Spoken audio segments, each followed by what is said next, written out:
Este episodio ha sido grabado en el Parque Cultural Hacienda La Trinidad, a quienes agradecemos profundamente su apoyo y generosidad con el proyecto. Y nuestra identidad de marca ha sido diseñada por Valesca Belisario. Arte, diseño, vanguardia e innovación. Agradecemos a Cacao de Origen, un espacio para el encuentro, para la investigación, la educación y promoción del cacao y el chocolate venezolano, por sumarse a este proyecto. Bienvenidísimos otra vez, queridos amigos, a un nuevo encuentro de Luz es lo que se ve. Estamos felicísimos de regresar, encontrarlos, verlos, porque además tenemos una invitada que nos encanta, que me da mucho susto, lo tengo que confesar, porque es la primera escritora con la que vamos a conversar y que vamos a intercambiar ideas. Y es un honorcísimo para mí tener a Jacqueline Goldberg por aquí, poeta, escritora, narradora, ensayista, dramaturga, bueno, una señora de armas tomar. Antes de continuar, sí quiero recordarles, por favor, como siempre, suscribirse al canal, esto es importantísimo para nosotros, suscribirse, dar like, comentar, compartir todas esas cosas que ustedes saben que hay que hacer y que son necesarias para continuar produciendo este contenido que sé que les gusta mucho. ¡Qué bonito tenerte, Jackie! ¡Qué susto, qué gracia! Muchas gracias. ¡Qué maravilla! Me encanta, además que seas la primera escritora con la cual puedo conversar. Es así como un reto para mí, porque, bueno, yo generalmente me he ido mucho por el tema de las artes visuales, por el tema de la arquitectura, por el tema de ciudad, pero tenía muy abandonado el tema de la literatura y sí se siente una pulsión, sí se siente un movimiento importante, no ha dejado de estar nunca. Y bueno, era como una deuda pendiente y arrancar contigo es una belleza. Hoy nos acompaña Jacqueline Goldberg. Nacida en Maracaibo en 1966, Jacqueline es una de las voces más polifacéticas y prolíficas de las letras venezolanas actuales. Poeta, narradora y doctora en ciencias sociales, su obra transita con maestría entre el ensayo, la dramaturgia y la literatura infantil. Un meritorio reconocimiento a su narrativa llegó con su novela Las Horas Claras del 2013, ganadora del Premio Transgenérico y del Libro del Año por los libreros venezolanos. Su proyección internacional es amplia. En el 2018 fue escritora residente en la Universidad de Iowa y más recientemente, en el 2025, fue invitada por las universidades de Venecia y Milán para disertar sobre los ejes centrales de su trabajo: el cuerpo, la enfermedad y la poesía documental. Su trayectoria es un mapa de géneros y premios. Desde su poesía reunida en Verbos Predadores hasta títulos fundamentales como Postales Negras y Limones en Almíbar, su voz ha sido traducida y antologada en más de una decena de países. Destaca también su valiente volumen autobiográfico El Cuarto de los Temblores, cuya reedición celebramos este año, y su premiada labor en la literatura infantil con obras como Pichipoy.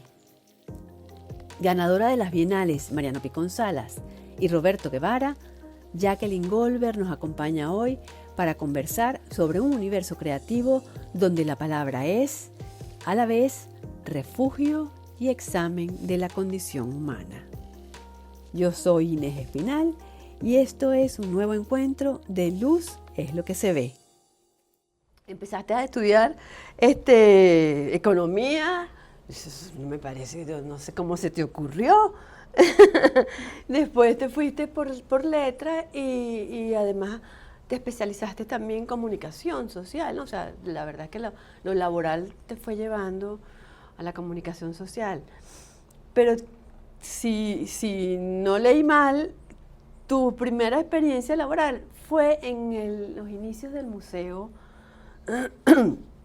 de Artes Visuales Alejandro Otero. ¿Qué hacías en el museo? Sí. Y fíjate que la economía terminó sirviéndome para mucho, aunque hice un solo semestre, porque bueno, justamente en el Museo Alejandro Otero tuve un cargo gerencial. Yo fui la primera directora de investigación que tuvo. El museo estaba abriendo, estamos hablando de agosto de 1991, tenía creo que una primera exposición y yo vi un aviso en el Nacional y dije, pero ese aviso le falta mi nombre nada más. ¡Qué belleza! Y mandé mis papeles y bueno, aquí sigo en Caracas. Yo quería mudarme de Maracaibo, yo tenía 25, iba a cumplir 25 años y bueno, quería mudarme a Caracas. Nada, fue un trabajo maravilloso porque todo estaba por hacerse, o sea, desde las oficinas y los escritorios hasta las exposiciones.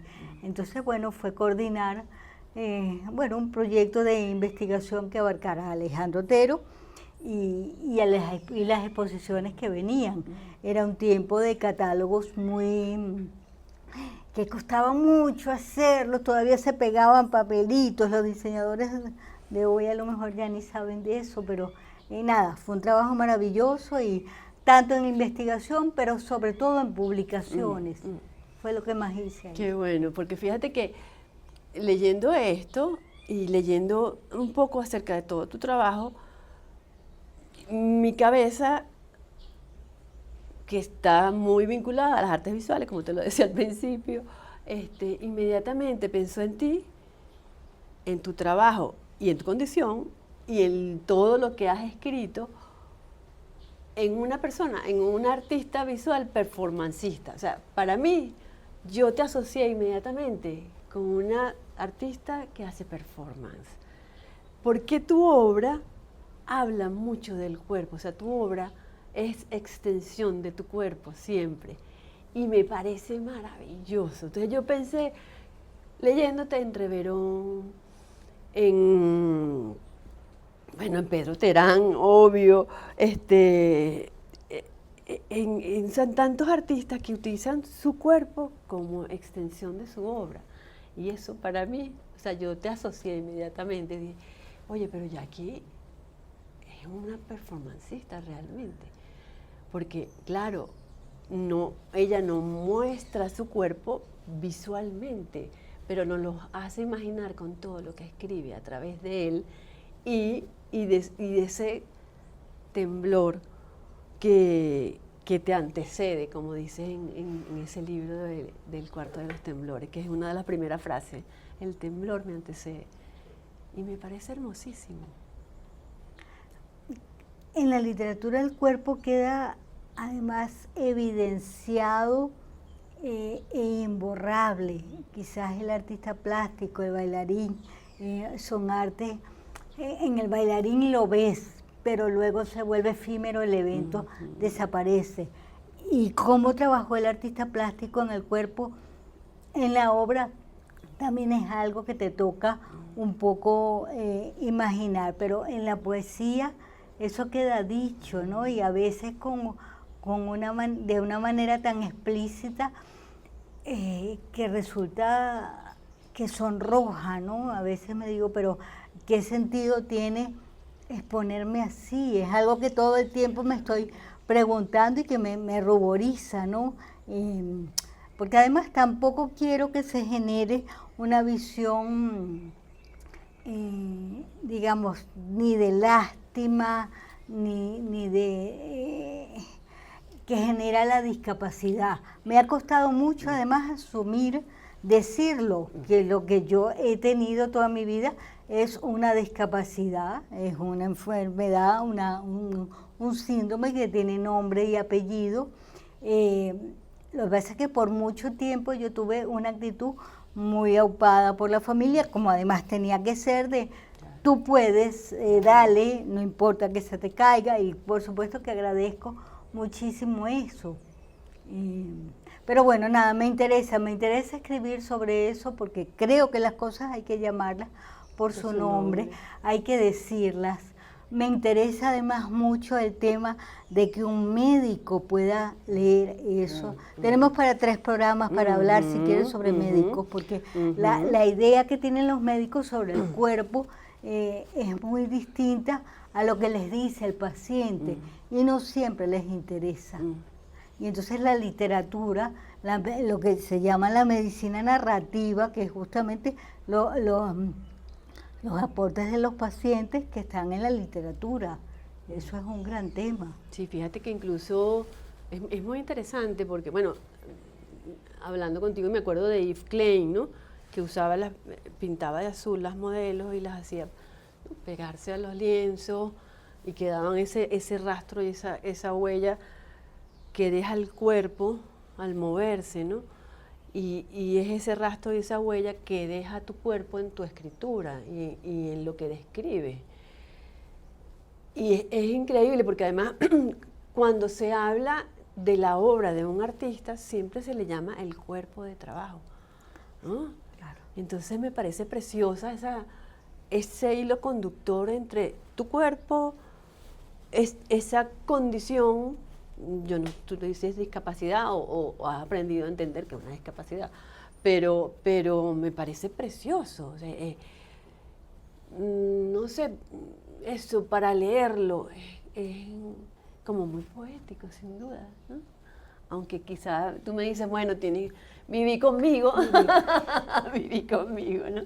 Bueno, pero escribir eso ha sido una manera también de entenderme. Yo escribo sobre las cosas que no sé, las cosas que necesito entender. Y el cuerpo es ese gran misterio que hay que ir desentrañando, y más cuando se tiene una condición. Es la escritura la que me ha ido dando pistas, la investigación que llevó a esa escritura. Qué interesante, porque además hablas también, fíjate que yo cuando pensé en esta conversación contigo, dije, bueno, podemos hablar de 3 cosas que me parecen súper interesantes con Jackie: cuerpo, arquitectura y gastronomía, ¿no? Son como tres bloques que yo siento que a ti te apasionan y se unen a mi pasión sin duda alguna. Entonces, hablando del tema de la arquitectura, sucede más o menos lo mismo, ¿no? Cuando escribes Las horas claras, es una historia de una mujer que se hace piel con su casa, que su casa, sus paredes, sienten con ella su dolor, su tristeza, su soledad, ¿no? Los olvidos, sus depresiones. Y me parece tan bonita esa conexión de casa, cuerpo y arquitectura que es. Claro, la Villa Savoy, que es la protagonista de esa historia, es justamente un cuerpo que comienza a desintegrarse, a sufrir factores climáticos y políticos, ¿no? La guerra, hasta que se declara patrimonio y la salvan, ¿no? Sí, ese es un libro que a mí realmente me encanta, porque además tiene un origen clave. O sea, de pocos libros uno puede decir, yo recuerdo el instante exacto en que nació ese libro.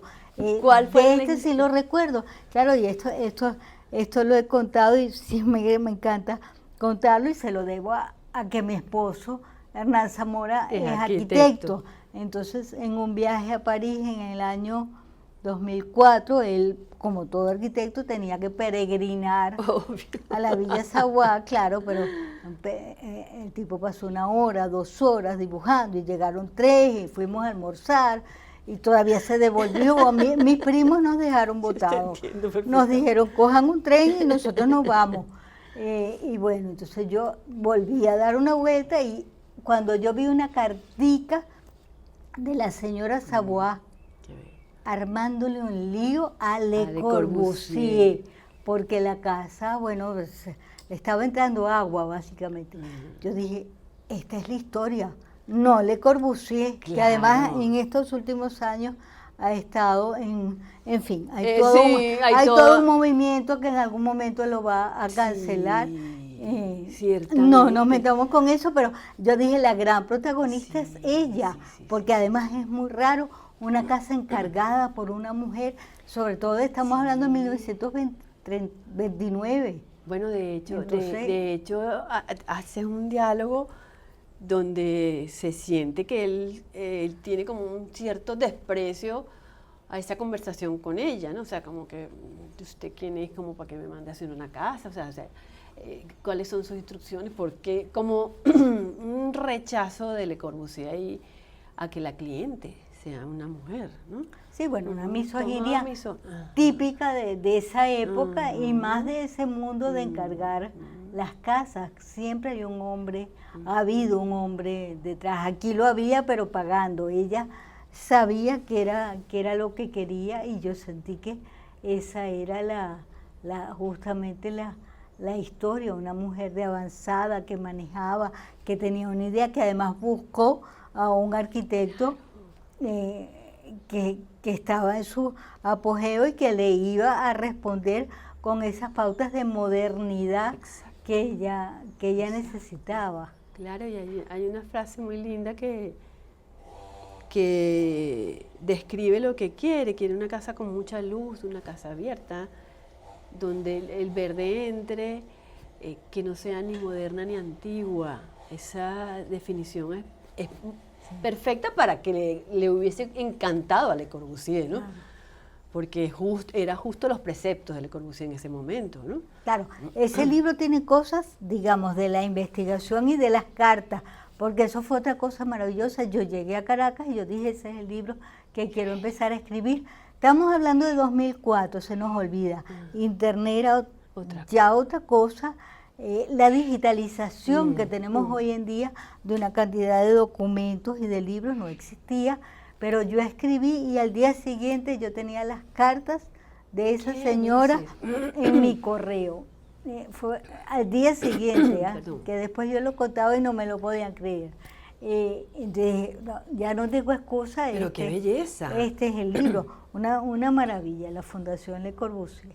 Y esas cartas, que muchas están publicadas en el libro, en una segunda edición, ¿no? No, sí.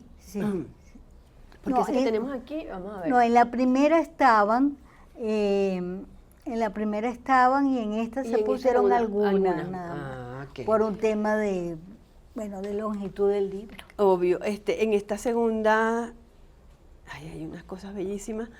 Bueno, a mí que me apasiona tanto el tema de la arquitectura, fíjate que tengo marcado justo ese diálogo que tiene ella con el muy parco Le Corbusier, que es horrendo, que es muy horrendo. Que es totalmente imaginación. Ay, es lo que te iba a preguntar. Claro, yo solo tenía las cartas, de ahí yo me Tú imaginé construiste. un personaje y lo demás lo puse yo.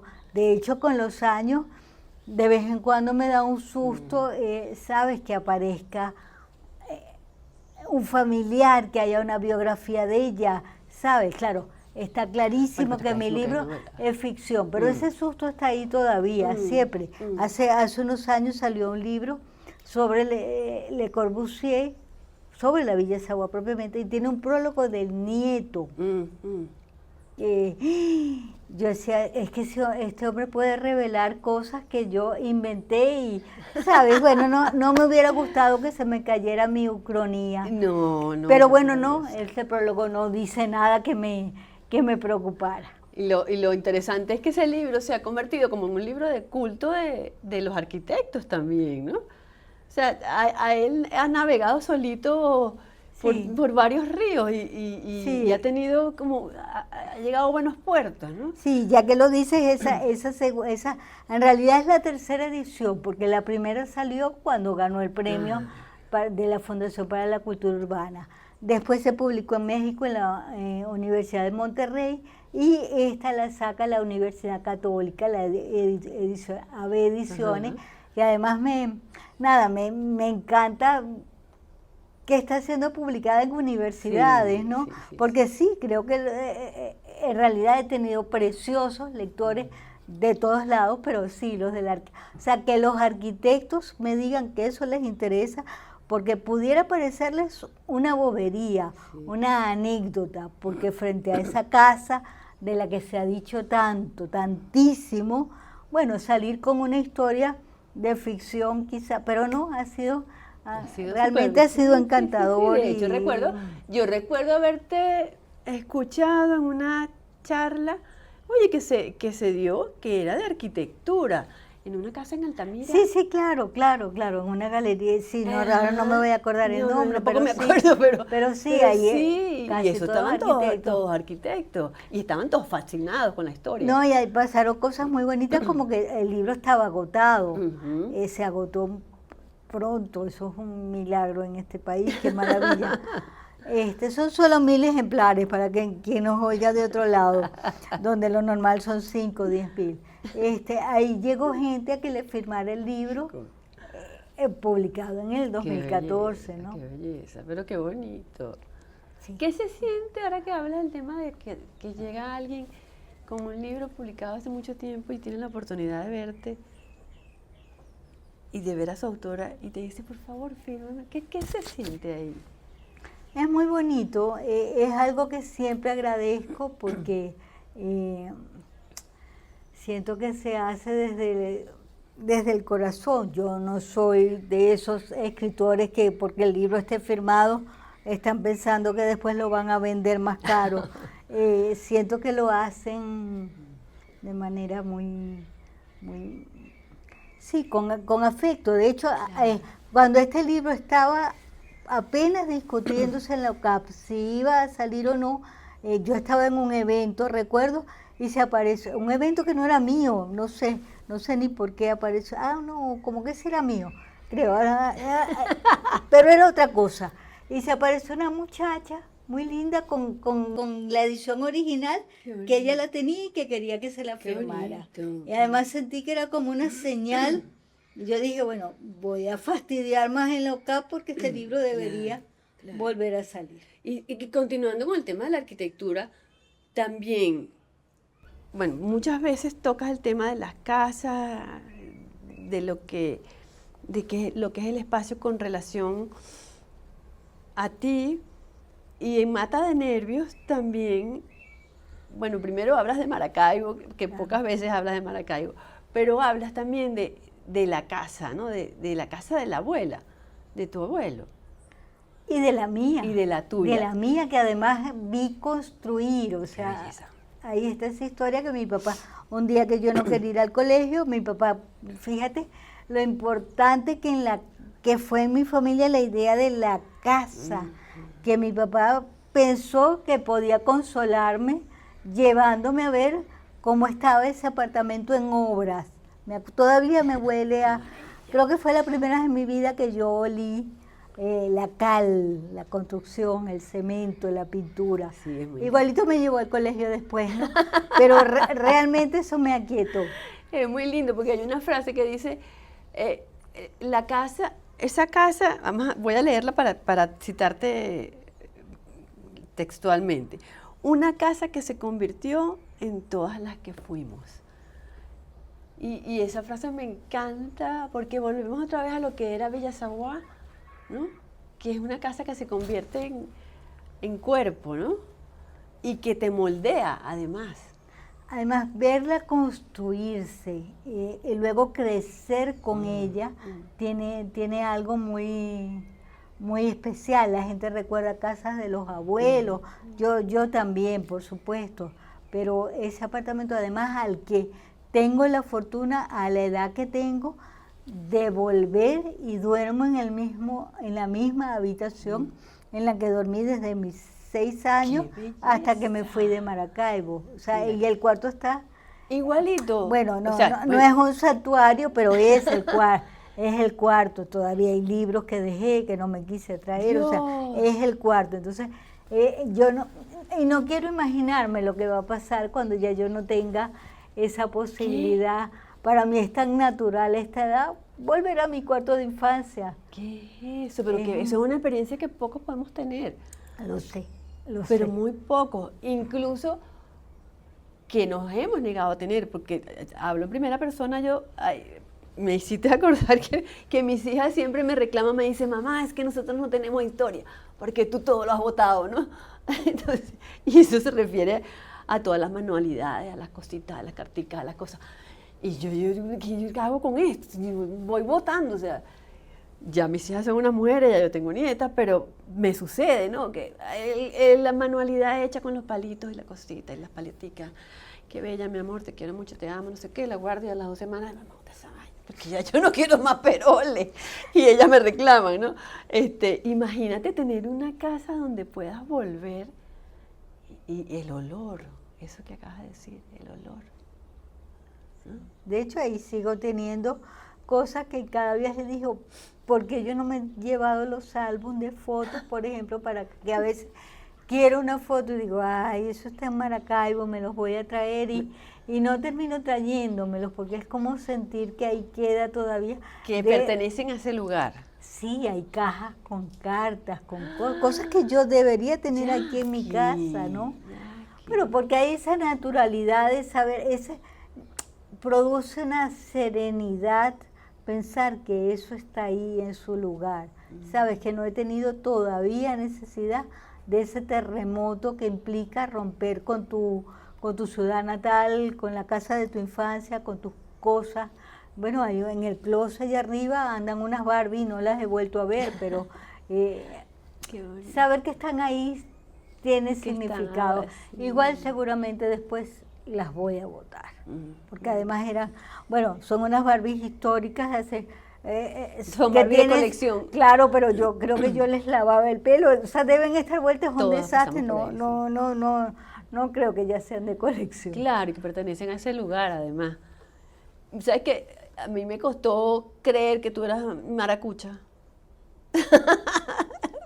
No parece maracucha. Nunca tuve acento, pero un poco por un asunto familiar, o sea, mi papá francés, que no hablaba muy como francés, pero no hablaba, nunca se le pegó ni las groserías maracucha. Mi mamá sí muy maracucha, pero bueno, aprendí otros idiomas, hebreo, esa cosa tan extraña que además se lee al revés y yo sigo oyendo y me suena familiar y no entiendo nada, o agarro una palabra u otra. Entonces creo que eso cuando estoy muy brava, sí. ¿Se te sale el mardito? Se me salen cosas. Se te sale el maracucho. Y en la casa un poco tenemos que andar con traducción simultánea porque de pronto saco cosas que yo misma me asombro. Qué cómico. Mira, hay otra cosa también que me gusta mucho, que es el tema de la gastronomía. Bueno, primero escribiste mucho tiempo en portales digitales, en revistas especializadas en gastronomía. Y tienes un libro también que es muy, muy interesante, que es Los 80 días en Iowa, ¿no? Que es este que tenemos aquí. Este mismo, 80 días en Iowa, cuaderno de inapetencias. Y me parece interesantísimo que teniendo la experiencia de escribir por muchos años, de restaurantes, de platos, de chef, de comida, te vas a Iowa, a esa residencia que además es súper prestigiosa y que te ofrece la posibilidad de conocer, ¿no?, de primera mano el sabor de otra ciudad, el sabor de otro país. Te sentiste inapetente en el sentido completo de la palabra, además, ¿no? O sea, en un sentido bien extendido. Hablemos de esa inapetencia.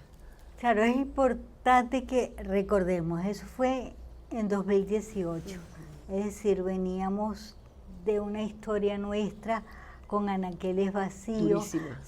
Es que se nos olvidan cosas, ¿no? De ir a buscar papel de baño en casa de una amiga porque ella tenía un contacto y de paso 1 litro de aceite, entonces esas cosas se nos olvidan. Era un año donde eso estaba muy marcado y pues me había acostumbrado a unas compras de mercado y a una cocina muy limitada en lo que había. Entonces, claro, llegar a un supermercado estadounidense, el primer día simplemente fue un vértigo. O sea, 20 tipos de yogur, 10 tipos de pan, o sea, ¿sabes? Ese día salí casi sin comprar nada porque, bueno, y me costó mucho el tema de la apetencia porque me di cuenta solo al final del viaje que yo hubiera podido comer muchas más cosas, porque además eso, yo venía de trabajar en la gastronomía, yo me formé con Benami Friedman en la revista, además hacía traducciones de recetas con cigalas y crema de trufa y todo lo que yo jamás había probado, unas bellezas, y yo era muy curiosa por mi papá, además, ahí volvemos a mi papá. Mi papá era el que cocinaba las cosas serias de la casa, que le gustaba. Entonces, en ese momento sentí que qué cosa tan rara, yo no, o sea, nada de esa curiosidad gastronómica que había tenido toda mi vida había salido, porque el país la había matado. Ahí La yo, canceló, el país ahí, la yo, ahí canceló. yo me atrevo a usar una palabra, un alogismo, invento mío, que es paisorexia, es decir, un hambre generada por el país, por todo lo que estábamos viviendo. Entonces, bueno, nada, mi única venganza tonta en ese momento fue comprarme un bote de mantequilla de maní y como en las películas gringas, pues comérmelo frente al iPad, no, ni siquiera al televisor, al iPad. Y fíjate que me causa gracia porque inicia diciendo que ha sido seleccionada para la residencia, no sé, y dice, me podía ir, ya mi hijo sabe cocinar, puede cocinar solo. Claro. ¿no? Y esto me parece fantástico porque además habla mucho de lo que es una mamá, ¿no? O sea, ¿qué es lo que es más importante si yo no estoy? Que ese muchacho se pueda alimentar. Sí, quizás es lo único que se me sale, lo muy judío. La madre judía necesita saber que el niño comió y siempre cree que no comió suficiente, además. Es verdad, es verdad. Entonces, sí, había tenido, no, a ver, nunca me había postulado, pero sabía que eso estaba por ahí y que podía, en algún momento me preguntaron si quería ir y yo siempre sentí que mi hijo era pequeño y 3 meses fuera es mucho, es un cuarto de un año, ¿no? Es mucho tiempo. ¿Cuántos años tenía tu hijo en ese momento? No, cuando ya me fui ya sabía tenía, cocinar, pues. No, ya tenía, iba a cumplir 18 años. Era un señor grande ya. Pero también entonces, no sé si está publicado o ya se publicó, o se ha publicado recientemente, este libro, Judíos de habla alemana en Venezuela, que también es un compendio, ¿no? Sí. De recetas o de historias en torno a la cocina.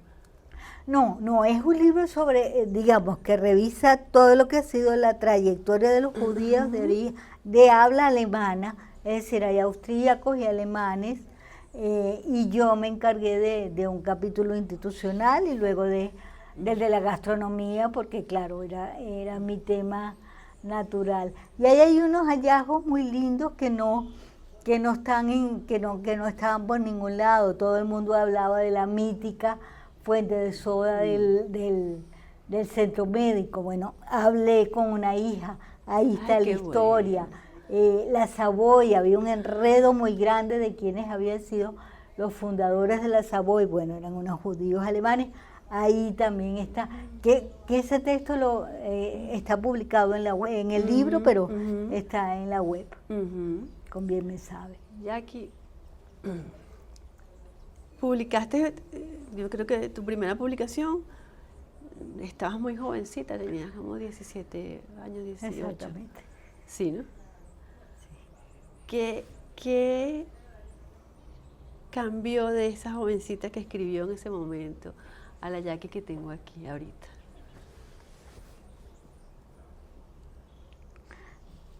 A veces me lo pregunto y a veces termino pensando que los temas nunca variaron y que uno finalmente escribe un solo libro toda la vida con matices de todo lo que se hizo, ¿no?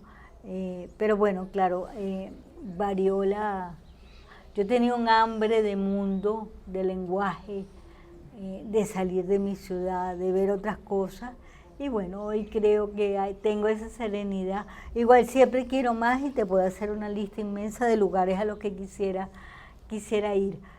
Pero bueno, hay esa serenidad y ahora los temas, aunque puedan ser algunos mismos, el cuerpo ya estaba desde el primer momento, bueno, porque el cuerpo ha estado siempre presente, porque está hablándome y fastidiándome a veces todo el día, todos los días, incluso cuando duermo. Entonces eso sigue estando ahí, pero bueno, con la serenidad que ya da la edad, la distancia, las lecturas, las conversaciones, todo lo que nutre una vida. Qué bonito. Jackie, además de ensayista, poeta, narradora, has escrito mucha literatura infantil y eso me parece hermosísimo y me llama mucho la atención, porque no todos los escritores que escriben poesía, que uno asume que la gente de la poesía es una cosa así profunda, seria, ¿no? Escriben literatura infantil y has tenido muchos libros infantiles, además reconocidos. Cuéntame de esta faceta. Es que ese es un mundo completamente, esa es otra Jacqueline. La literatura infantil se maneja bajo otros parámetros, desde la escritura y la reflexión misma hasta el mundo editorial y de la difusión.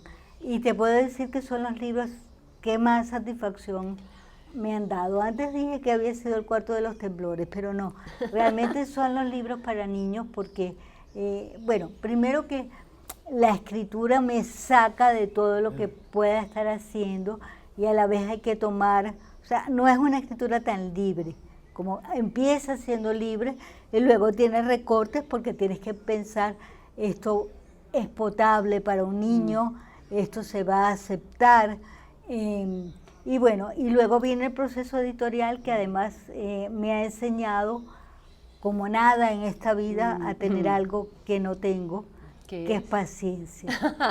Porque un libro infantil suele demorarse entre 2 y 3 años después que firmas un contrato y que hasta te pagan. ¿Pero y por qué tanto? Porque los ilustradores también son un mundo paralelo claro, con el que no se suele discutir mucho, entonces, bueno, sus tiempos son y ese proceso, eternos. ¿Esos procesos se trabajan en conjunto o tú, escritor, escribes la historia y el ilustrador simplemente a esa historia le pone las imágenes? Pasan las dos cosas, pero raramente al ilustrador le interesa lo que yo quiero decir, aparte de lo que está en el libro. Y nada, está bien, son procesos creativos, porque eso significa que, a ver, son todos libros álbum, eso significa que la parte gráfica tiene un discurso, y la gráfica me refiero de incluso diseño gráfico e ilustraciones, y el texto va por otro lado, y está bien, porque eso permite un diálogo que yo misma no me puedo imaginar. De hecho, ya a estas alturas no me interesaría decirle a un ilustrador, yo quiero esto en cada página. Más bien prefiero compartir eso. Bueno, y tanto se comparte que en los libros infantiles las regalías se dividen casi por igual en algunos casos entre ilustrador y escritor. Pero bueno, es un mundo que me ha traído muchísimas satisfacciones. Los 2 libros que yo tengo con Panamericana en Bogotá, que es una editorial gigantesca, me han llevado varias veces a Bogotá y a la feria del libro, a colegios, la experiencia de los colegios, que eso sí es completamente aterrador. ¿Por qué? Bueno, porque los niños son muy críticos y no tienen filtro. No tienen filtro. O sea, yo recuerdo en un colegio en Bogotá donde, nada, un niño me preguntó, ¿y tú por qué estás temblando? Que no me lo publica nadie. Entonces, bueno, yo además, ¿sabes? Dar la explicación de la enfermedad, la metáfora y todo eso en medio minuto y con la profesora con los ojos pelados para que no me fuera a salir del tema o a decir algo inapropiado. Claro. Pero bueno, todo eso al final del día termina siendo realmente muy enriquecedor y me ha permitido con los años ver, bueno, qué escribir, cómo escribir. Mi primer libro infantil fue una absoluta casualidad y te lo puedo contar muy brevemente. Yo esperaba un ascensor el ascensor se abrió, había una sábana colgando, alguien me jaló, el ascensor se cerró y me dijo, deja que la bajen y que el carro fúnebre se vaya y nosotros bajamos después. Para mí esa imagen no existía y para esa persona había sido absolutamente natural. Entonces, claro, o sea, yo llegué pensando a mi casa, bueno, sobre la muerte, Claro. sobre el impacto de la muerte, sobre todo lo que uno desconoce de la muerte en otras culturas y en eso que estaba ahí mismo en mi cotidianidad, un ascensor. Y bueno, ese libro yo lo escribí sin pensar que era para niños. Recuerdo que alguien a quien se lo leí, que estudiaba conmigo, estábamos estaba yo en mi primer semestre de la universidad, en el edificio Grano de Oro, que es donde estaba el aeropuerto. O sea, yo estaba abajo de la torre de control del aeropuerto. Cuando le mostré ese libro a alguien me dijo, pero eso es un libro infantil.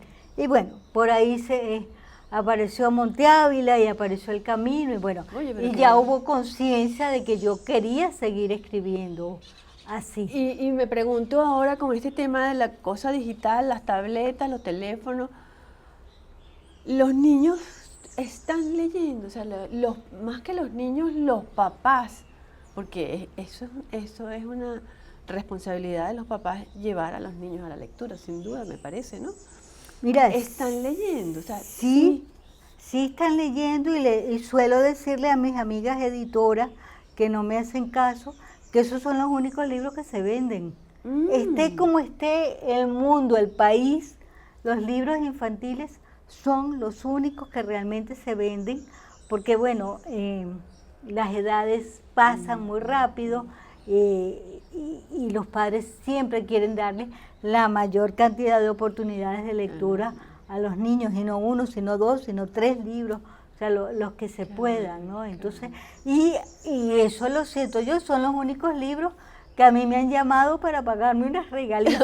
No creo que es mucho, pero bueno, pero es algo que jamás, ninguno de mis libros publicados, por lo menos en Venezuela, me han llamado para darme un bolívar.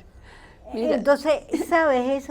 Es eso, es un mundo paralelo. Sí. Hay premios. Sí, es que me causa curiosidad porque eso es, o sea, es que, bueno, la generación de papás que tienen niños ahorita obviamente no son de nuestra edad, son una gente que tiene 30 años, no sé qué, y es un público que nació con esto en la mano. O sea, esos papás ya nacieron más o menos con estas cosas, con estos dispositivos en la mano. Entonces, pero siguen. educar, o sea, Siguen comprando libros porque creo que sí, hay libros que se valoran mucho, son los libros en papel. Y por eso cada vez son más bellos, Es verdad. más, Bueno. ¿sabes? Claro, tenemos aquí esta belleza que se por llama ejemplo. Pichiboy, que además es un libro que ha sido reconocido, ¿no? Tiene varios reconocimientos. Sí, del Banco del Libro Banco aquí en del Venezuela, de la Fundación Cuatro Gatos en Miami, y salió con una editorial preciosa que Bellísimo. está desapareciendo, que es Tragaluz Bellísimo. Editores. Creo que nadie más podía entender ese libro de esa manera. La editora quería empezar una colección de libros que fueran como una daga, que dieran muy duro en la sensibilidad de los niños, o de lectores en general, y por eso esa forma triangular. Y cuando le llegó mi libro ya, de hecho fue el único que llegó a salir en esa colección. Bueno. Qué bonito. Gracias. Salió.